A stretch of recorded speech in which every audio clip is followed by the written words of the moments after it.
Redmi recently launched its newest iteration of the Note series, the Redmi Note 10 Pro Max. While the components are best in class, I think this ingredient doesn't make a great sauce. Let me explain why in the fourth episode of Why Do I Think So.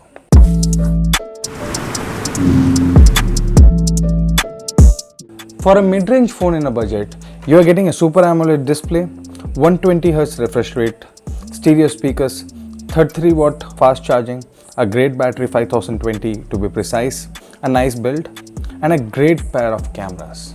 But I'm talking about the Pro Max here, which has a 108 megapixel camera. Cut the hype around it and you would have successfully wasted 3000 rupees on that phone. At 19K, getting 108 megapixel doesn't mean flagship grade cameras. The Snapdragon 732G doesn't allow for 4K at 60 FPS. Leave the 8K that this 108 megapixel camera is capable of. At least in India, if you're spending around 20K for a phone, you would want it to last for more than 2 years or so.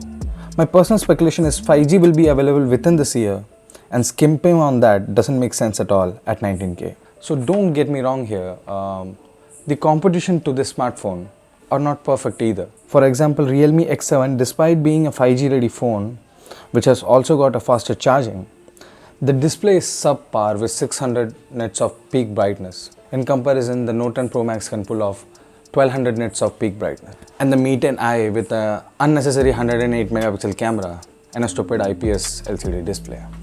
The Note 10 Pro, which is priced as 16K, has all the bells and whistles that the Note 10 Pro Max has, except for the 108 megapixel camera. So I think putting Dimensity 800 chip into this phone at 20K would have made much more sense than this stupid 108 megapixel camera. I think Mi 10i with Super AMOLED display and not this 108 megapixel camera, and Note 10 Pro Max with Dimensity 800U chip without this 108 megapixel camera would have made much more sense. Feel free to share your thoughts in the comment section down below. I personally think a phone with a 108 megapixel camera with a base storage of 64GB is like adding Indian spices to an Italian pasta, a flawed sauce in the end.